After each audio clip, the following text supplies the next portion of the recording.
So welcome to the Allen School Distinguished Lecture Series. My name is Luis Sazzi. I'm a professor here. And it's really a great honor to have Gabriel be our speaker today. So I've known Gabe for a long time since I was a grad student. Gabe finished his PhD a whole 2 decades ago, right? So about 20 years. I was a professor at Georgia Tech when I met him as a grad student. I remember this is my first conference actually ever as a computer architecture grad student. That's when I met you. So it feels, and has a very distinguished career. You know, after he left Georgia Tech, he came to AMD Research and has done a lot of incredible work there. He's a senior fellow at AMD Research, and he also received many honors, Maurice Wilkes Award and NSF Career Award as a professor, and so on. But I think one of the things that distinguishes Gabe from a lot of the other computer architects that are as distinguished as he is that he's a very good karaoke singer. So there will be karaoke here at the end of the. No, I'm just kidding. But anyways, Gabe, it's really awesome to have you here, and it's great that you've been doing work on 3D stacking and chiplets for a long time. It's kind of nice to see this becoming a reality and being adopted. So thanks again for coming. And by the way, so for those of you who are on Zoom, I'm going to be monitoring the chats, and please ask questions. You can either go on audio if you want, or I can read it for you. Okay, Gabe, thanks again. Thanks a lot, Luis. So, feel free to interrupt, ask questions as we go along, and I guess Luis will also, chime in with any online questions. And if we end up having to run, speed things up at the end or whatever, we'll adapt. So I'll just dive right into it. So first couple of slides is kind of just general background. None of this should be of any sort of surprise to anyone or no big news, but just overall, computing demands are not slowing down. Right, we're going to need more and more compute. You see these gigantic systems. We're starting to stand up exascale systems in the U.S. national labs, and Europe and China. Everyone's got this race for bigger and bigger computers, and that doesn't appear to be slowing down. You can't have a talk these days without mentioning machine learning. So machine learning. And there's tons of just things exploding at ridiculous rates there as well, right? You have all these different Moore's law exponential type of graphs there as well. This is just one in terms of just the sizes of these NLP models, and we've already broken the trillion parameter threshold. And the main thing there is that all of these things basically require more and more compute. And so on one hand that sounds great. We can all build better, more powerful processors, hopefully make some more money, retire a little bit sooner, or whatever it may be. But it's not as easy as perhaps it once used to be. Right, so now in any sort of standard computer architecture talk, you have to have a Moore's law is dead slide. So here's your Moore's law is dead. And so back in olden times when things are great, every 2 years or so you get that next technology node gives you approximately double the number of devices per unit area, which means, roughly speaking, for about the same cost, you get twice the functionality. And we're able to transform that into more performance to be able to do more and more compute as to drive all of these different types of applications. Over the last couple of years, things have started slowing down, right? So if you want to be very technical, kind of the original Moore's law is kind of every 2 years. And now that we're not every 2 years, then you can claim, okay, it's dead, right? Some people say it's slowing down, some whatever. Don't need to get into the semantics of that. But there are these effects where indeed it's getting harder and harder to push the technology to these fine levels, right? Where 5 nanometers already in production. People are talking about 4 nanometers, 3 nanometers. The wavelengths of light used to do the photolithography on these is over 100 nanometers, right? So it's trying to draw super fine lines with a gigantic Sharpie marker, right? Somehow, through all kinds of wizardry and whatnot, we're able to keep doing this, but it's getting harder and harder. The physics aren't changing. And it's not just physics. It's also economics, right? And it's not just, in the olden days, you get sort of that twice the number of transistors for roughly the same cost. But over the last couple of technology generations, it's not just that the rate of introduction of these new devices or the new technology nodes is slowing down, but when they finally show up, you got to pay more for it as well. And so, the chart here shows the normalized cost for a 250 millimeter, die. And so it's that same, size of, chip. You get the same number of chips per silicon wafer. But as you go from technology node to technology node, you can see that that cost is increasing as well. And so even if if Moore's law hadn't slowed down from a rate of introduction standpoint, it's still further compounded or slowed down in terms of that economic aspect of it. You want more compute? Show me the money. You got to pay for it. And it's not just the silicon itself, but it's actually a lot of the other work that goes around it, the non-recurring engineering costs that go into it, the sizes of the design teams, the complexity of these programs, the cost of these tools, right? Actually, the amount of money that companies have to pay to license the CAD software, all these things add up. And so this makes it harder and harder for a lot of folks to kind of even get into taping out their own chips. And it's still happening, but that the barrier to entry is quite significant. So that's kind of the intro doom and gloom type of stuff. And so maybe we'll try to get a little bit more sunshine in here. It is Seattle after all, so maybe won't get too much. So before I get into the whole topic of chiplets and everything, I'm going to do a really quick kind of 30,000 foot cartoon version of just how do we do non-chiplet chip manufacturing. Right, and so it all starts with silicon wafers. You have you go to this big column, you slice up the wafers, and then you do your photolithography to create the actual chips. So from here you get a whole bunch of little chips, and after you have them, you do a bunch of testing because the manufacturing process is not perfect. There are defects and such that happen. Some of these chips may end up being defective. You toss them in the bin. Whatever's left over that's functioning, you package them up. And then that's what you can sell. That's what the yielded processor is, a yielded product from this manufacturing process. And so the more faults you have, the fewer products you can sell, or that's basically costs that you have to eat, and somehow it'll erode into your either your profits, or you have to charge higher prices, whatever it may be. Okay, so with the technology getting more and more difficult, one approach that people have started looking at is this idea of chiplets. And one of the key aspects is that the yield is a function of the chip size, right? And that if I build a gigantic chip and something on it breaks, I got to throw away this huge thing, right? And the bigger something is, the more likely, the higher the probability that I'll find some kind of defect, some kind of fault on it. And so if building big chips is really expensive, and in particular, it's that cost is super linear with regards to the chip area, right? If I double the size of the chip, the cost can more than double. So superlinearity can work in your advantage if you go down the curve as well. So instead of building one big chip, let's build a bunch of smaller chips and recomposite the system together, right? So contrast to the previous picture, we could build all these kind of quarter-size small chiplets, smaller pieces. If you had that same kind of exact fault distribution, right, the number of faults per wafer, I have the same number of faults statistically in this example, but each one of these faults will take out a piece of silicon that's 1/4 of the size, right? So the amount of material that I have to discard is going to be significantly less. Now what I do is I have these remaining parts, that are still functional, and I can assemble them effectively, 4 per processor, and I can actually have a larger number of products that I can sell with that same original wafer cost, right? I have to do some additional testing. There's additional packaging, so it's not perfectly linear.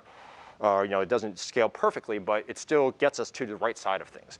All right, so that's kind of at a very high level, kind of the economic plus yield aspects for motivating why we would want to try to build chiplets, right?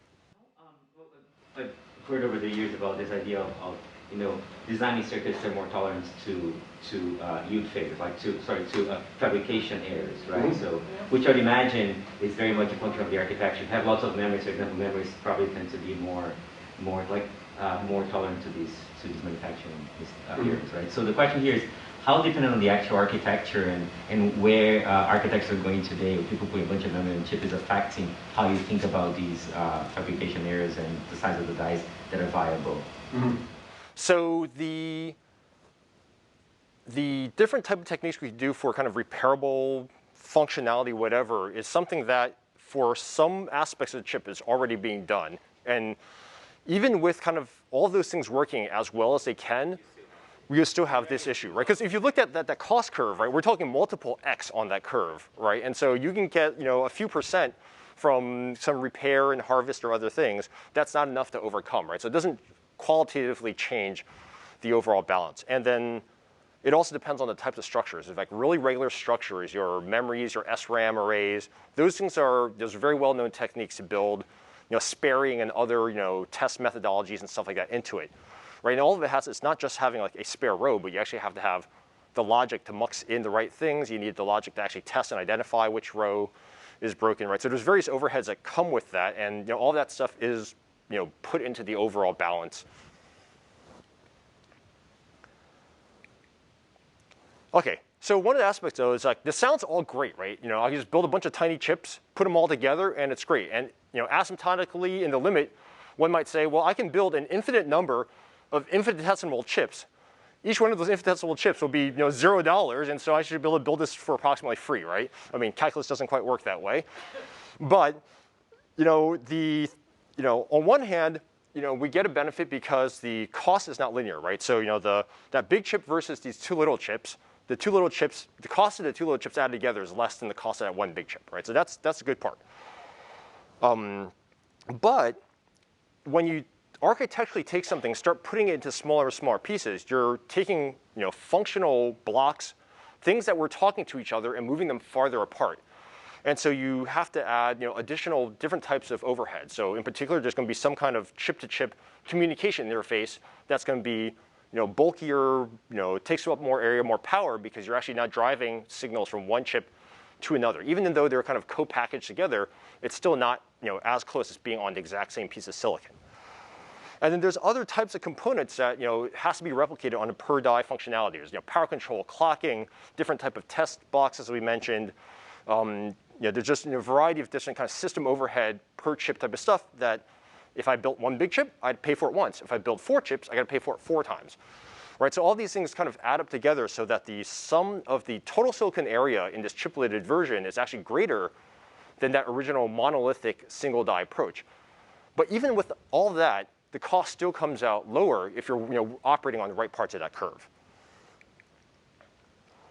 Right, so this basically saying, you know, it's more area, but it ends up being, you know, cheaper. But again, there's a lot of, you know, engineering work, research work, other things that have to go into this, right? Because it's not just I can just take something, cut it right down the middle, and have something that works, right? There's, you know, some logical ways to figure out how to do the architectural partitioning. There's sort of a, you know, a max flow min cut type of problem of some sort to try to figure out how do you minimize the interconnects, how much, you know, data has to be shifted back and forth, both from a performance perspective, from the number of interconnects that affects kind of the beachfront or the area requirements, as well as power to actually shuffle those bits around.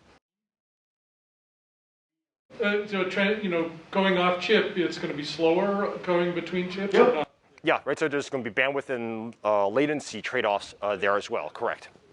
Correct, and so you don't want to take, you know, things that are really latency sensitive and, you know, put them into, you know, far flung locations, definitely, right? And so there's, you know, all kinds of NP hard optimization problems of trying to figure out how to properly, you know, Tetris these things apart.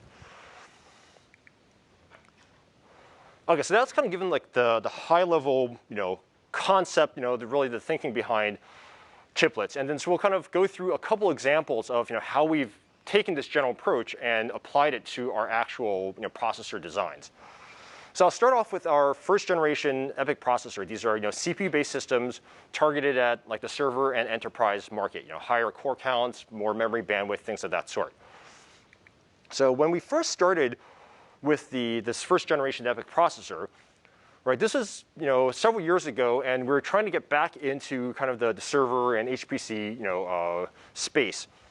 And so, you know, our market analysis, you know, basically told us that, okay, to be competitive, we really want to have a part that can support, you know, up to 32 CPU cores. And one of the, you know, distinguishing factors, a way to differentiate our product versus competition was actually to really beef up the amount of memory bandwidth in the system, right? And then a lot of, you know, there are a lot of workloads that you can throw tons of cores at it, and it's actually starved trying to pull bits out of memory, right? And so adding more memory was a key differentiating, you know, attribute of the platform. And in a very similar vein, I/O is actually really important for a lot of workloads. There's a lot of, you know, network or, you know, storage-centric type of you know, server architectures where you want just tons and tons of I/O. And in particular, you know, prior to these parts, if you wanted more I/O, you actually had to buy kind of these like super high-end system with tons of cores, even though you might not need all those cores because you're sitting there waiting on I/O half the time, right? But you want I/O, you got to pay for the more expensive part with all the cores, and that's just kind of the world you lived in. And so we also saw an opportunity there that we can provide, you know, all of these features and functions and have, you know, a way to differentiate against our competition. So one of the challenges, though, is that, you know, that was kind of the market requirements. When we actually sat down and looked at, well, what would it take to build this? You know, at the time was 14 nanometer technology. It basically would have taken a chip that was about 777 square millimeters. And this is buildable, right? The photolithographic reticle limit, basically like the image, the area that you can actually do the imaging for building the chips, is a little bit over 800 square millimeters. But this is getting awfully close. And then you get back to the earlier statement about the cost of the chip increasing, as a superlinear function with chip area. Even though it's technically buildable, it was just not economically practical, right? You would not have a product that could be, sold at a competitive price. So we had to go back to the drawing board. And so, enter chiplets. So you would take that same functionality, and to some extent, this should be kind of like blindingly obvious after, the introductory, set of slides. Instead of having 32 cores, we put 8 cores per chip. Instead of having, 8 memory channels, we put, 2 memory channels per chip. Same thing for the I/O. And as a result, instead of that big, almost 800 square millimeter die, each of these chiplets is now, a little bit over 200 square millimeters. And so that's something that's much, much more manufacturable. Kind of interesting, you do the math, 213 times 4, you actually get up with 852 square millimeters, right? So this is actually larger than that original monolithic chip. You're actually paying for more silicon, on a per product basis. But interestingly enough, when you actually, do the math, and actually do the cost modeling, it ends up being significantly cheaper, right? Because with that much larger chip, right, every time you had a fault, you're throwing away like 4 times as much silicon as well, all right? And there's a lot of other secondary effects, like that big chip. There's a problem called parametric variations, where one part of the chip transistors may be faster, and another part of the chip they may be slower. And so I've got this big chip, I'm gonna have a lot of variations, and some cores are gonna be fast, some cores are gonna be slow. If I build a bunch of smaller chiplets, I can actually find the fast ones, put them together into the same package, and I have, I can, reduce that variance, that variability, manually, and actually create kind of these higher value, high bin parts, and do the bidding for the, all of the different tiers down. Great segue to my question, which is both the before and after. Like, how does the clock work?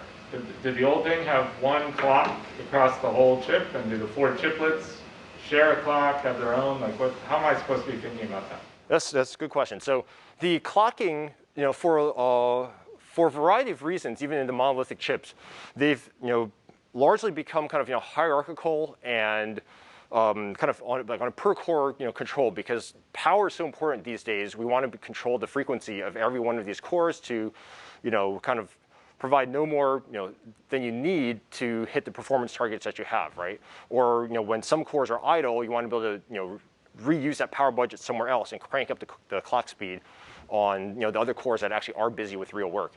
And so, we already have a lot of capabilities to do kind of per core clocking, and so that aspect of it actually isn't nearly as bad. There are some sort of like cross-boundary type of things where you effectively are hitting kind of these asynchronous crossings, so you get different timing domains, but even in monolithic chips today, we're already dealing with that. Again, for these types of reasons, I might want to be able to clock up or down different parts of that, overall system on a chip, independent of the other parts, and that applies whether those other parts are on the same chip or on another chip. Do you have a follow-up, Ben? Well, in some maybe let me try, but feel free to say, oh yeah, right?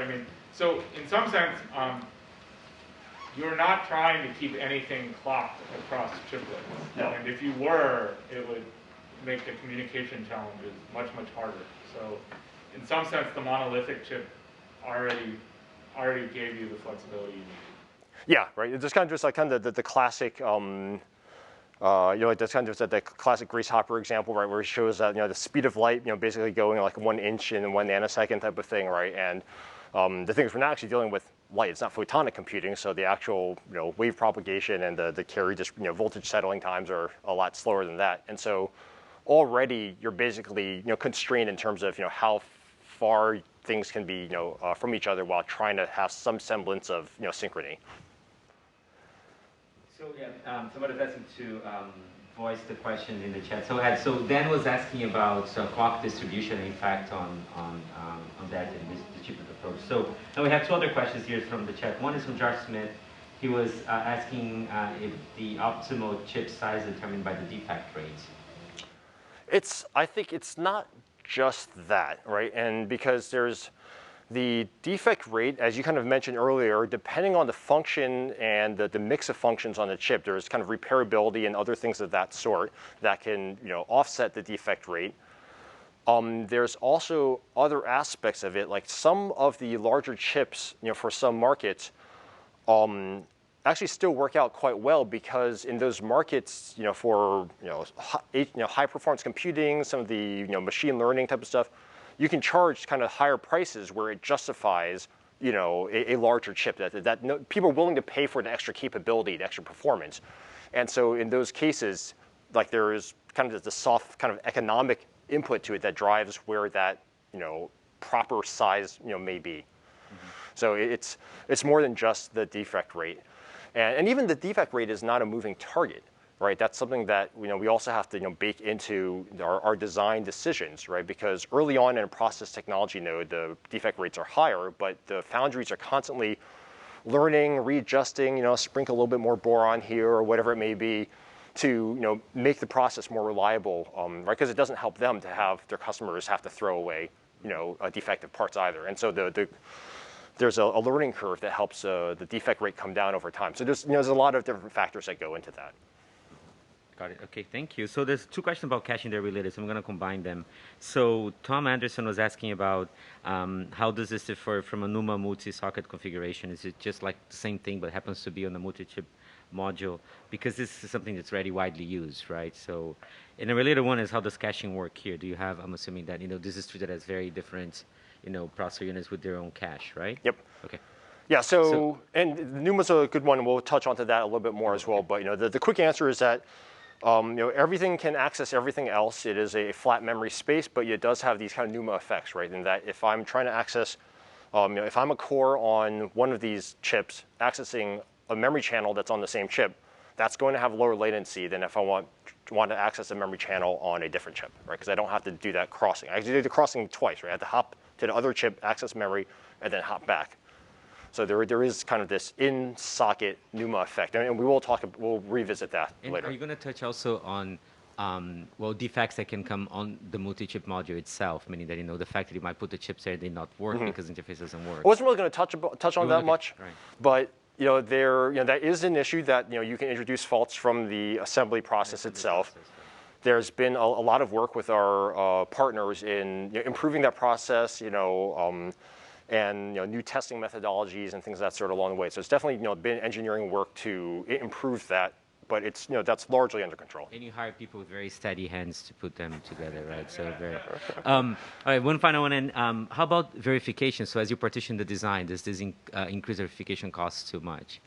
Yes and no in various ways. So definitely verification is getting more and more complex with all these systems, and so the verification has to be done in kind of this kind of partition hierarchical fashion. And for this type of partitioning here, in some ways it's not too bad because for a lot of kind of traditional designs, you're already dealing with different core counts and things of that sort. Things are built in a somewhat modular fashion, right? It's not like every single thing that you plug together is some bespoke interface that has to be individually tested, right? So there's a lot of kind of modular design methodologies, and it's not just unique to us. Like, in all of these different types of architectures, these system-on-chip methodologies have ways of composing systems and doing a lot of unit and hierarchical testing to make sure that things work together when you put them together.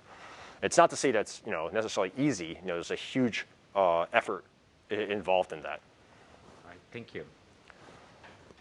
All right. So that was our first generation. So moving on to the second generation EPYC, at that time we were looking at transitioning to the 7nm technology node. And so our initial analysis said that, okay, when you go to 7nm, we get about twice the number of transistors per unit area. So that's good. The quality of the transistors also improves. So you get either 25% more performance at the same power, or about a 50% reduction in power at the same performance, right? We're able to build 32 core systems in that first generation part with a doubling of device density. Now this said, hey, we can actually try to build something with a full 64 cores, right? And that's something that at least in the x86 world hadn't been done in like a kind of a single socket type of solution. So that was pretty cool. We said, let's go for that. So if we looked at our first generation design, right, you always start with what you did. Why reinvent the wheel if you don't need to? What's kind of interesting here is that there's a lot of stuff going on here, right? And you have the processor cores, the cache, there's your memory interfaces, I/O, these infinity fabric links is what we call the links that go from chip to chip. But the kind of the logic part of it is just a fraction of the overall chip. And the problem is that 2x device density benefit of going to 7 nanometers doesn't apply to all of that other stuff, right? A lot of the analog components, your memory interfaces, you can implement that in kind of whatever technology node you want, and it's going to take about the same area, right? Like one example is that the memory interfaces, they're not limited by the logic area, they're limited by the size of the bumps needed to drive the external connections, right? There's basically this 2D array of all of the connections that have to go out to package to the actual traces on the motherboard for your memory. So you can make the transistors 0 size underneath, right? Just make them free. And that overall interface is still going to take the exact same amount of area, right? So when you go from 14 nanometers to 7 nanometers, all of this stuff in the dark side of the chip basically doesn't really change much in size. So ideally, you'd hope for like a 50% reduction in the chip area, but when you only can apply that to like half the chip, you're only going to get like a quarter of that chip size reduction. Now, when you now go back to that previous plot, right, the fact that that cost of going to 7 nanometers is significantly more, like that just like doesn't work, right? You're only getting a slight reduction in the chip size, and you're paying like almost a factor of 2 more per chip. So we had to go back to drawing board on this one. Okay, the first generation chiplet approach was good for the first generation. So second generation, we had to do something else. And the main insight is that, okay, well, that 7 nanometer logic is good. Right? It gets you faster devices, lower power, but it only applies to certain parts of the design. So only apply it to those parts of the design that benefit. So we had to take a more of a technology optimized approach to how we do the chiplets, right? So take all the cores, put them in 7 nanometer. Take all the other stuff that doesn't like 7 nanometer and leave it in older, cheaper process technology, right? So we ended up with what we call this I/O die in the middle, right? And it's really just another form of a chiplet. And it's basically, it's a non-compute type of a structure, right? It's kind of all of the system plumbing. It's got your I/O, it's got the chiplet links, it's got your memory channels, it's got all kinds of other just kind of standard components. And now each of these chiplets, they have 8 cores each, all the cache and everything else. But you can see that we've done, you don't get it perfect, but it's the vast majority of that expensive silicon that you're paying for is actually being used for things that benefit, right? So you're getting that performance, you're getting the power reduction. There's still a little bit of area in the middle because we still have to have some interface to the I/O die to connect these things all together. Information power is a question here in the chat by Ali asking whether do power consumption. So how does it affect power consumption because of this extra overhead? Is this something that is very significant, or it depends on the architecture? Or?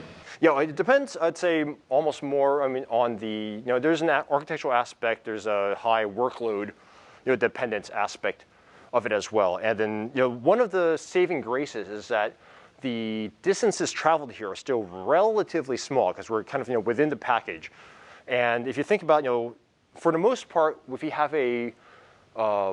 some data request going from one of these CPU chiplets to the I/O die, it's probably a memory request, right? And so that had to go even in a monolithic chip, it probably had to go some distance on a chip to go to access the memory channel in any case, right? So your baseline, isn't, 0 watts or whatever it is, right? You're already paying some cost. There is some additional overhead, and there's a ton of effort that's been put into optimizing those interfaces, as much as possible. But because the follow-on question is that if this overhead is significant, I mean that you have an extra cost, right? So that over the lifetime it's going to cost something of the chip. So is the cost of the extra energy over the lifetime of the chip to still justify the cost savings for going to multi-chip approach, to chiplet approach, right? So. Yeah, and so overall, the analysis has been, yes, it's both from analysis we as a company have done to come up with this architecture, and then the analysis done by our customers that say, yes, we're willing to pay for this, right? So I don't have the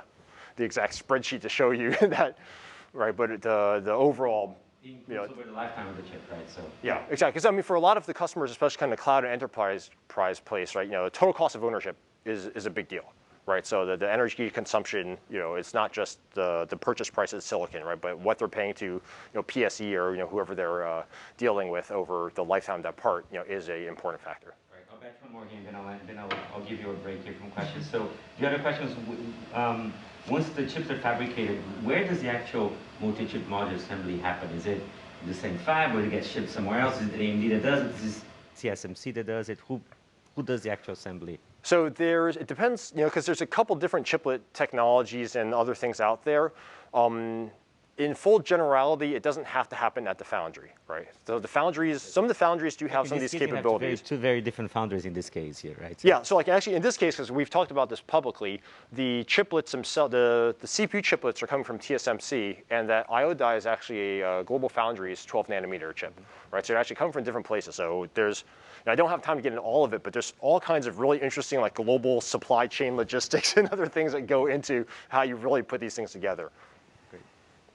Thank you. And there's one more here. When this came out, when Rome came out, it also seemed that one of the advantages you had with being able to get the 7 nanometer process in the first wave, time to market advantage. And that seemed to be because if you look at that die, there's only one class of I/O that has to be production ready, which is your own internal link. Everything else is logic, which I believe you used kind of the earliest libraries that were working. The I/O die has a whole bunch of other stuff that was yet to come up in 7 nanometer. All of those I/O circuits, a lot of them are produced by third parties and they come later in the day. So by leaving those on 12 nanometers, did that enter into the calculation, the ability to get to the market earlier by making that split? Yeah, no, it's, certainly, perhaps another way to turn around is that we would not have been able to have a viable product without that factor, right? Definitely, it's a great observation, right? In that, and talked about sort of like the yield learning ramps and those other things, a little bit earlier, right?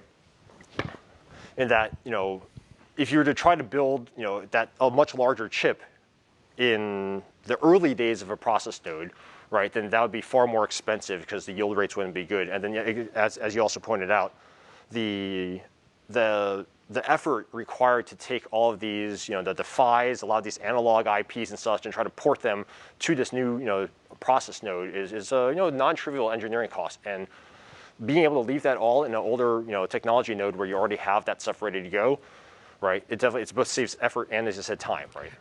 The follow-up is, do you feel this is like a permanent thing, that there will be, one of the advantages of chiplets is that there will, going forward, always be chiplets of different processes to take advantage of those sort of timings and the maturity of something you already have and you don't need to redo?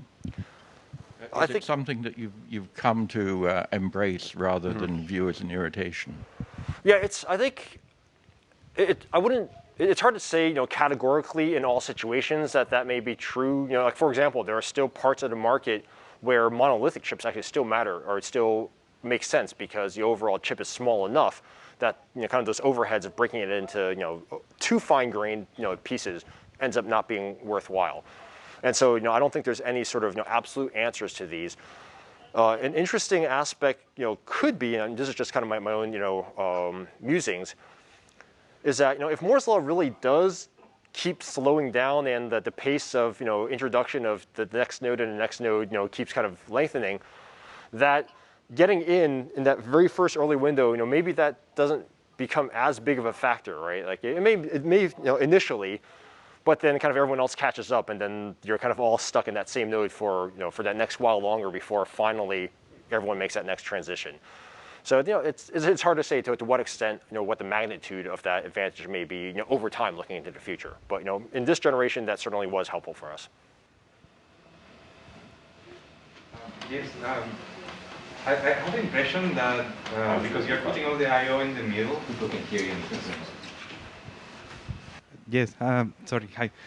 I have the impression that because you put this I/O chip in the middle, then maybe that will become a bottleneck for communications, right? So I wanted to see if there is any comments on the performance hit that you get from centralizing all the I/O through this middle chip. Okay. Thank you. Yeah, so of course, it's, do you have any bottlenecks from centralizing? It actually ends up being somewhat related to the previous question about NUMA in that we actually ended up with, from there's two aspects. There's the memory and the I/O. From a memory standpoint, we actually have much improved NUMA aspects in this design because everyone basically has its same, it's kind of a star topology, right? Everyone has to hop to the middle, hit the memory controller, and come back. And it is a little bit slower in this generation. I say the fastest memory access in this generation is a little bit longer than the fastest of the previous generation. Because in the previous generation, if you happen to access the memory channel on your own chiplet, you didn't have to go to another chip, right? This one, you always have to make that hop. But the slowest one is like significantly better, right? Because in the other case, you had to go off to this other chip, and then and there's been, again, this is a second generation interconnect. There's a lot more optimization put into being able to get that latency down. From a I/O perspective, there are similarities as well, right? If I'm going to hit that local I/O, if the I/O driver is on my local chiplet, it's going to be closer and faster. To some extent, it's probably less of a concern because the latencies and bandwidths involved with I/O are typically much higher on the latency, lower on the bandwidth compared to the memory. And so that little bit of extra hop that you have to pay for, kind of gets washed out. It's a smaller relative amount. And then the I/O die itself has ample kind of network on chip bandwidth to support all of this stuff that we've provisioned it so that even with some degree of hot spotting, right? Like if one of these chiplets wants to suck up a lot more memory bandwidth than 1/4 of the overall system, that the network on chip has enough slack in it to deal with that unevenness. We've got this design. The 7 nanometer gets those chiplets a little bit smaller, and so that actually allows us to cram a full 8 of these chiplets now, along with the I/O die, into that. That's exactly the exact same package, right? So the first generation versus second generation is socket compatible. So you just buy a new processor, drop it in. You might need a BIOS update or something like that. But now we've got the capability of building a full 64 cores in this single socket, right? And so this is just kind of walking through some of the fact that it's not all just drawing rectangles on PowerPoint and then making some of them smaller and pasting them back together, right? There's, although to some extent that's how a lot of it starts. There's a lot of challenges that we kind of came into that were kind of interesting, right? So, for example, here we now have these chiplets in kind of you've got two sets. You've got the chiplets that are closest to the I/O die, and you have kind of the ones that are kind of in the outer orbit. They're a little bit further away, and we have to get this infinity fabric, this link between the I/O die and the chiplets, wired up for all of these, right? Because if it's not connected to anything, it's not going to do you any good. And so one of the challenges we had was that the package level routing resources were pretty much already entirely consumed by we crammed in 8 channels of DDR, 128 lanes of PCIe, and there really wasn't much room to go. And so what we wanted to do was route these links directly underneath the chiplets. But that actually wasn't that easy because a lot of those routing resources were actually already used. And so what we had to do is, in a lot of the traditional design, we kind of do things in a bit more of a compartmentalized fashion, right? The SoC folks are over here, packaging folks over here, the people doing the board design are over there, and they don't have to interact too much. That's kind of the beauty of abstractions, right? But in this case, we have to start, it's kind of the buzzword, right? To do more of this vertical, collaboration across the different groups. And so this picture shows a vertical slice of the package layer, the RDL, which stands for redistribution layers, basically additional metal layers that are used, and then the actual kind of the silicon parts as well, the cores, 4 cores, and the cache in this picture. And this kind of gets back to some of those clock frequency questions. We actually have multiple different voltage domains across the chip so that we can kind of control these different parts independently. And the L3 cache, for example, here has its own voltage regulator. The LDO is a low dropout voltage regulator. And the way it works is that it's basically those 2 dark red blocks on either side of the L3 and the top. They regulate the voltage. And because the on-chip metal routing is relatively thin, much higher resistance, what we actually do is we drop that power down to the package where it has these big, fat, thick copper metal layers. And we can drive the power across the entire L3 and bring it back up to wherever we need it. And so that worked out really great. However, that big fat, metal copper area in the dark red at the bottom, that's exactly where we wanted to route all of these, chiplet links in the previous figure, right? So what do you do? So we basically had to have our chip architects and the package route architects kind of work together collaboratively, and they're able to basically redesign those, the voltage regulators on top, and kind of we reoriented them 90 degrees, built these kind of thinner, skinnier ones, and had more of them. They now drive the power down to these redistribution layers, which are more resistive than the package routes. But we had to kind of do this just as this 3D Tetris and make sure everything was lined up so that we can actually get the power distributed where we needed to without massive voltage drops, things of that sort. But by doing so, that then opened up all of that space on the package layer where we can actually do the chiplet to IO die routing, right? So it's easy to kind of just take these chiplets and chop them up in PowerPoint and move them around, but there are these real physical constraints that all have to be worked in together. And so just kind of one example of how kind of the design process is expanding across what would have been traditional kind of isolating layers of abstraction. Okay, so just basically, it's the same thing that you put into any of your NSF proposals, right? Oh, vertical, multi-domain, interdisciplinary research, right? Common question we get is, when you chop all these things up, right? We're right now just building them on the package substrate. For those of you who are familiar with silicon interposers, this is something we use and many people use in, for example, our GPUs that use high bandwidth memory, right? It's the in-package 3D stacked memory. And there's a couple different reasons, but a lot of it just comes down to, we didn't use the silicon interposers because we didn't need them, right? The silicon interposers are used, for example, in these GPUs because the high bandwidth memory, the HBM, has so much bandwidth that the normal package level interconnects just can't handle it, right? We're talking about hundreds and hundreds of gigabytes per second of bandwidth. Whereas on the right-hand side in the server package, each one of these links can support about 55 gigabytes per second from the chiplet to the IO die. And the DDR bandwidth itself is only about 20-something gigabytes per second, right? So it's already like a 2x over provisioning in that link. And so at a few tens of gigabytes per second, the interconnects on the traditional organic substrates will do the job.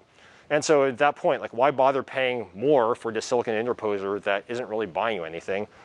And then on top of that, there's additional challenges. You couldn't really even build an interposer big enough to actually hold all of the silicon that we wanted to assemble here. I mean, there are some fancy new techniques where to kind of do multiple lithographic passes and try to stitch it together, but that just makes it even more expensive, right? And the whole point of this is try to bring the costs under control. So that's why not silicon interposers for these parts. So just a couple quick numbers, right? So is that this chart shows the normalized die costs of these different kind of configurations.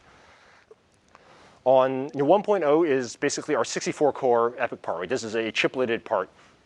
And what's kind of cool is one observation is that we're able to now just kind of change the number of cores by depopulating or changing the number of these CPU chiplets that we include in the package, right? So I have the IO die plus 8 chiplets, plus 6 chiplets, plus 4 chiplets. And that gives us basically this linear scaling in the cost of the overall system with the capability, right? So that's nice for us, it's nice for our customers.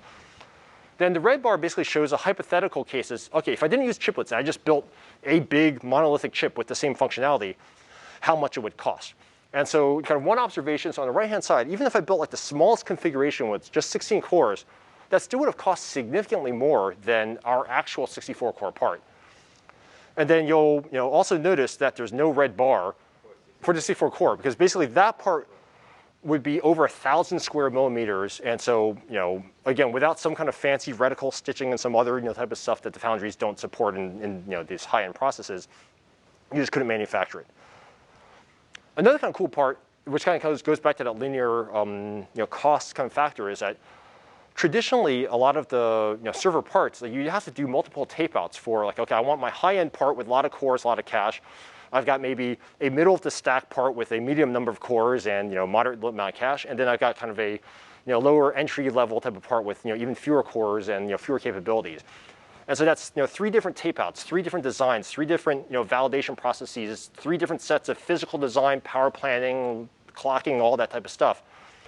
Here, we just tape out 2 different chips, right? We've got that CPU chiplet, we got the I/O die, and we're done, right? Just so, validation as you put together the different combinations and just things we don't bother doing. Like we don't have like a 7 chip and a 5.5 chip or whatever.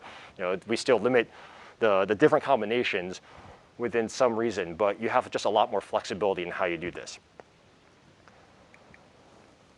Okay, so let's jump to another interesting set of case studies, which is basically in the client space, right? So, server is great, but like I don't have a 64-core server in my laptop, for example.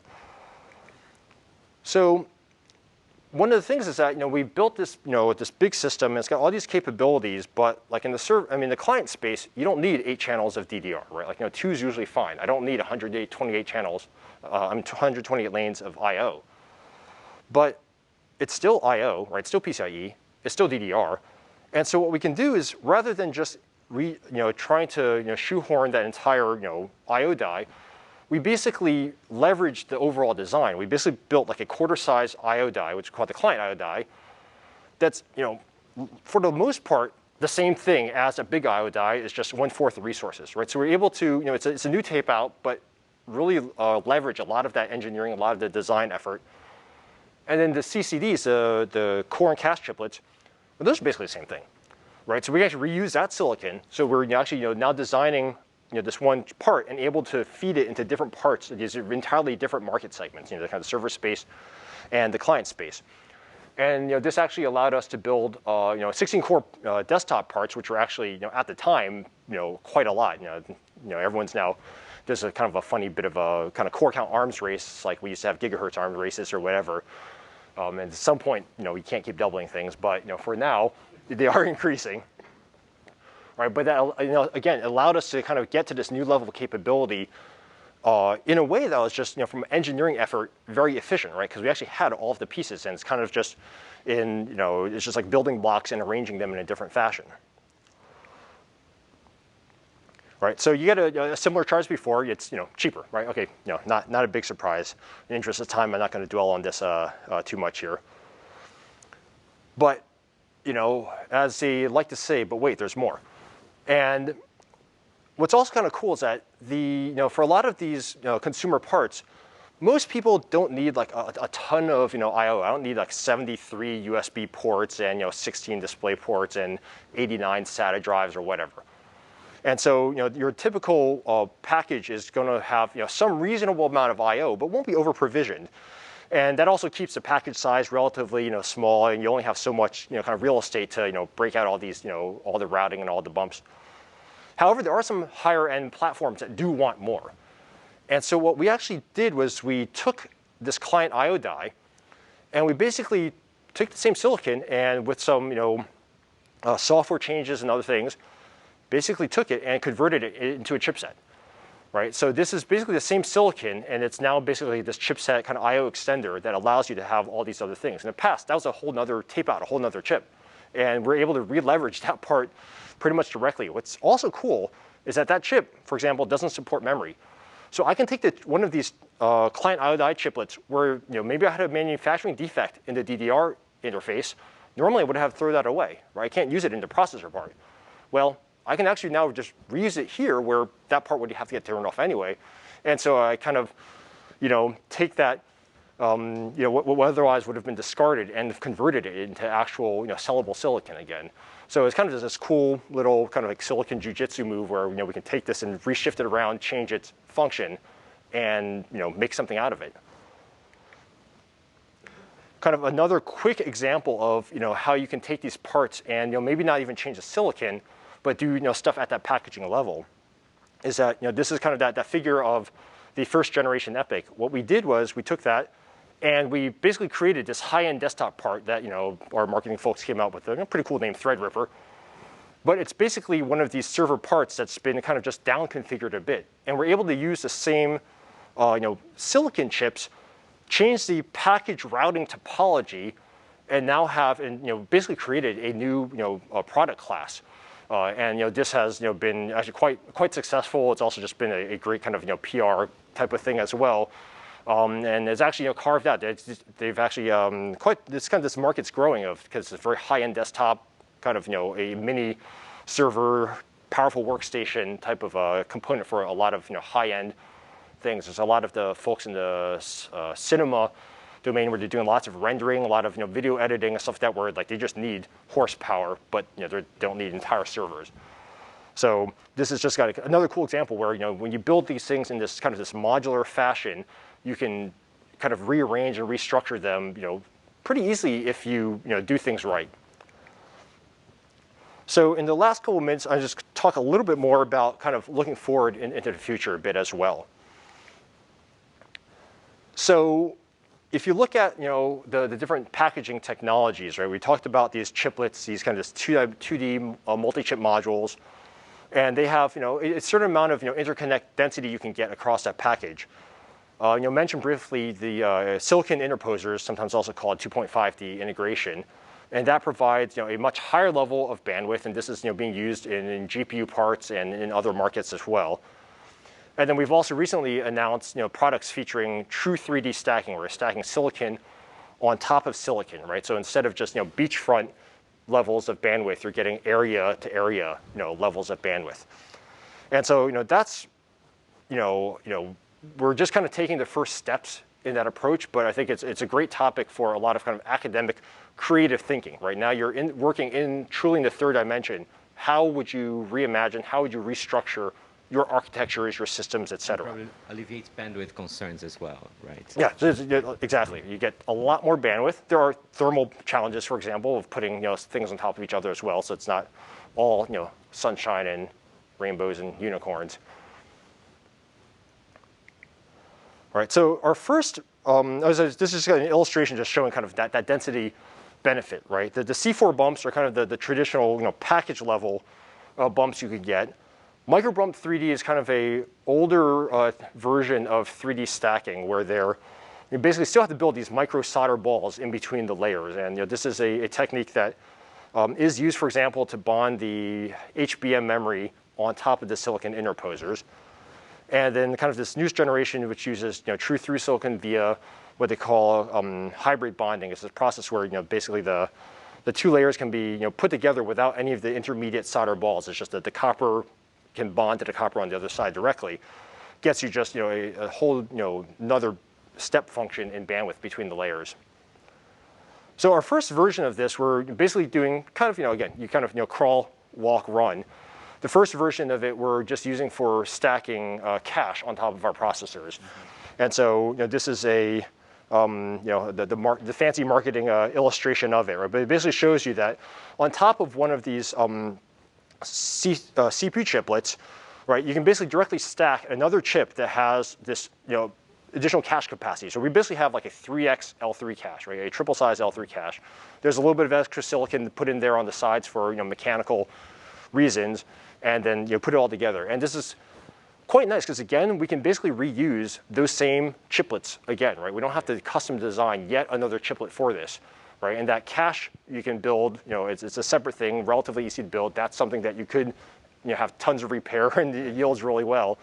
And you stack it on top, and now we have yet another product variation reusing a lot of those other parts, and it's all enabled by kind of this modular way of putting things together.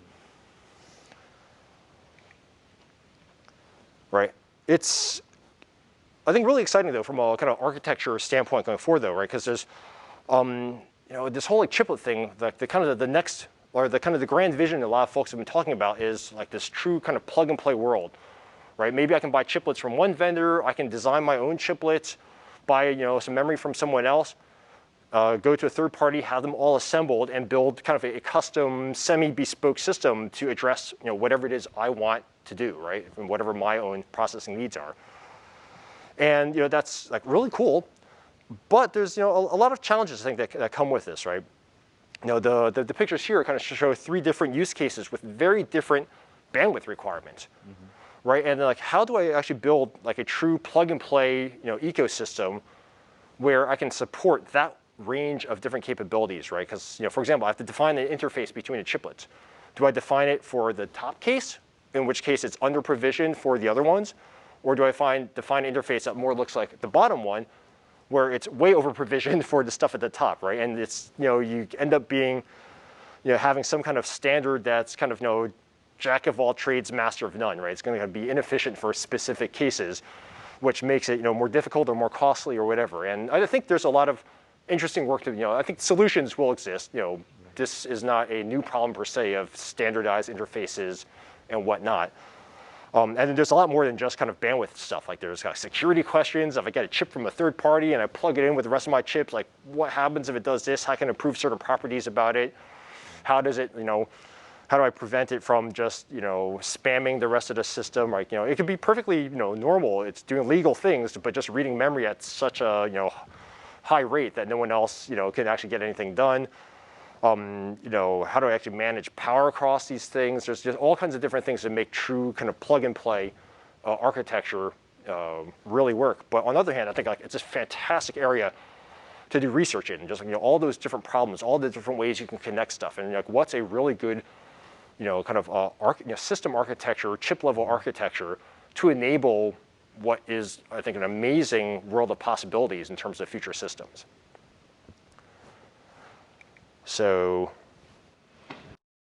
on the animation and the pictures, AMD is showing that the circuits are face up in the package. They're face down. It's just they are face down. It's actually more for the artistic effect, because otherwise the picture looks really boring with just a plain gray, backside of the chip. Okay, I was wondering because I was doing all sorts of mental trade-offs. They're doing front to back bonding. Maybe you bond through the bottom one, but then the standalone Milan has that overhead, so I was trying to figure it out. Good, thank you for confirming that. Even in the non-3D stacked pictures, usually like they show the chip upwards, right? Right. Right. It's just because otherwise, well, like in the middle one, yes, I'm aware that that's face down. But yeah, exactly. That would be face down as well, but they, artistically show it face up because otherwise it'd just be the boring backside of of a plain silicon. For those in the audience wondering, they're face down because then you get access all over the chip to be able to put connections to the package anywhere you like. Yeah, exactly, right. Because all of the I/O bumps, all of the power connections are all coming from the bottom, right? And so that naturally you want your chip face down to touch that. Because otherwise, in a non-stack scenario, then I would still need through silicon vias to punch all that stuff through, right? And you'd have to Swiss cheese your entire design to get that all through, and like that'd just be a mess. Yep. Cool. Yep. All right, there are a couple of questions in the chat here. So one of them is related to through silicon vias. Is the area loss significant? And by the way, what are the dimensions? When you showed the picture, you didn't show the dimensions of the actual through silicon vias. So I don't remember the numbers off the top of my head for what we have there, and I don't remember 100% if we've actually publicly disclosed that, so I'd have to get back. Okay, it's something that internet search will probably tell you pretty easily. Okay. There was a packaging tutorial given at Hot Chips this year, and they actually talked a bit about the 3D stacking technology. So whatever public information we have on it that's been released should be there. Not that I've been able to. Oh, so you haven't been able to find the actual dimensions. Then I won't say anything further as well then. Great. Okay. So and then there are questions about design implications of depending on what where is your chiplet in the 3D organization. How does that affect the design? I would imagine that you have to design a specific chiplet to be placed in a specific. You mean like if it's on the bottom versus the bottom versus the top? middle and the top, right? Yeah. Yeah, there are definitely a variety of factors on that. For example, like what we did here is was a very careful design as well, right? By having we're having the cache stacked on top. We actually have the cache stacked on top of the cache because it's basically expanding the L3 capacity.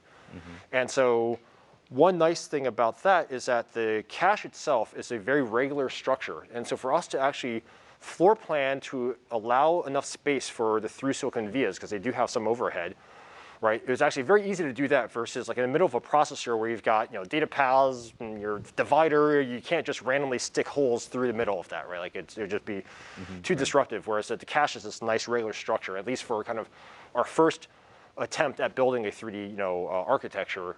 It is a nice thing. I mean, it's still challenging, but it's not overly challenging.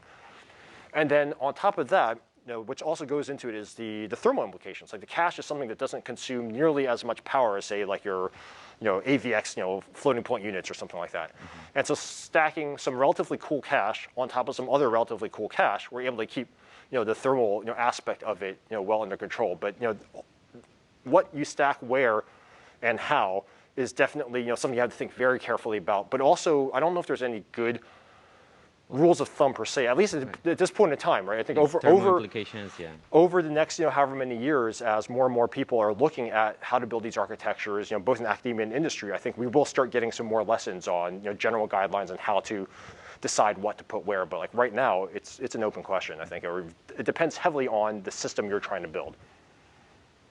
Yeah. It's related to this, but why exactly was... If you don't speak, people can't hear you on the other side, so.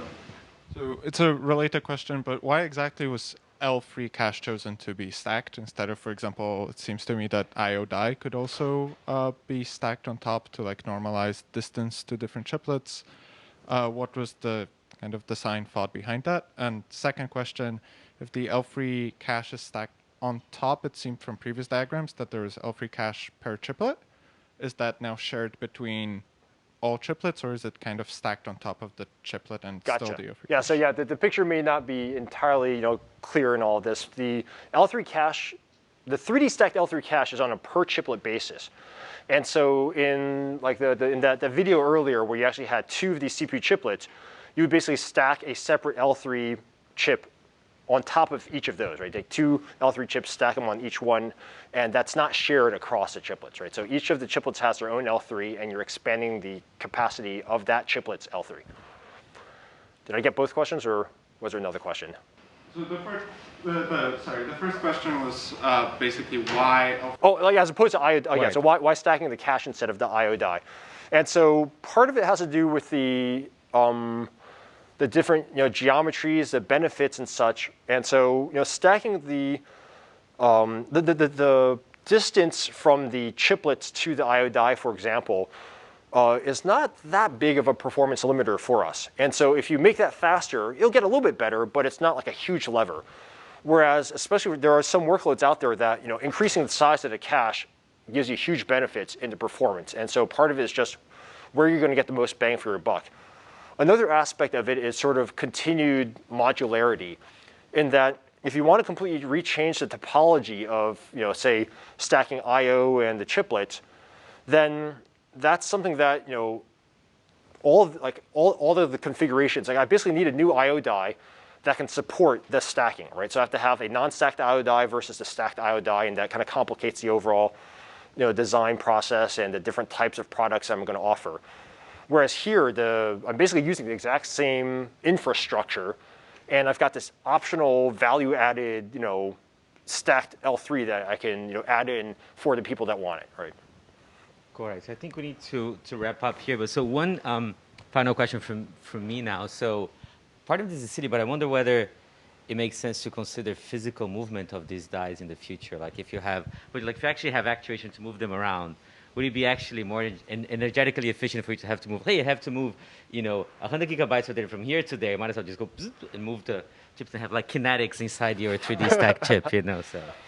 I think it would be challenging. It's Really? cool. I think it sounds easy. Yeah, no. Yeah, but because it kind of gets back to the old analogy of like, is it more efficient to like, download, a bunch of data, or to get a bunch of magnetic tapes and put them in a truck and drive it down the highway? Yeah, I was actually partly Right. serious. Like, do you see a world where it actually makes sense to consider physical movement at that scale? I think it really depends on what your mechanism is, right? So I think you'd have to come up with a mechanism that that is practical, right? So I wouldn't write it off. And it also depends on how far you're trying to move. That's right. Right? Because the size of these chiplets right now, they're still, on the order of many tens to 100 plus square millimeters, and so the distances that you have to travel are still on the orders of probably like tens of millimeters at a minimum, right? And at that point, it's hard to say. And also from a power perspective, it's once physical movement is involved, where you're actually moving atoms as opposed to electrons, right? know, It's a but big difference in power as well. So you got to find the right use case for it. That's right, yeah. Cool. All right. Well, with that, let's thank Gabe again and wrap up the lecture here. Thank you, Gabe. This is Been the a last delight. slide anyway, so let me just... Oh, sorry. No, okay. that's fine. It was just it's the last slide, so just, obviously, I didn't do this myself. This is representing, work across tons and tons of people across the globe. And then, our lawyers always want to do this, so don't buy or sell any stock based off of anything you heard today, or if you do, you're on your own. So, Cool. Okay, now we can wrap it up. Thank you, Gabe. Thank you. And Gabe can be here for another half hour, so if you want to stick around and ask questions, and please Yep, happy to. do stay around. Yeah, thank you.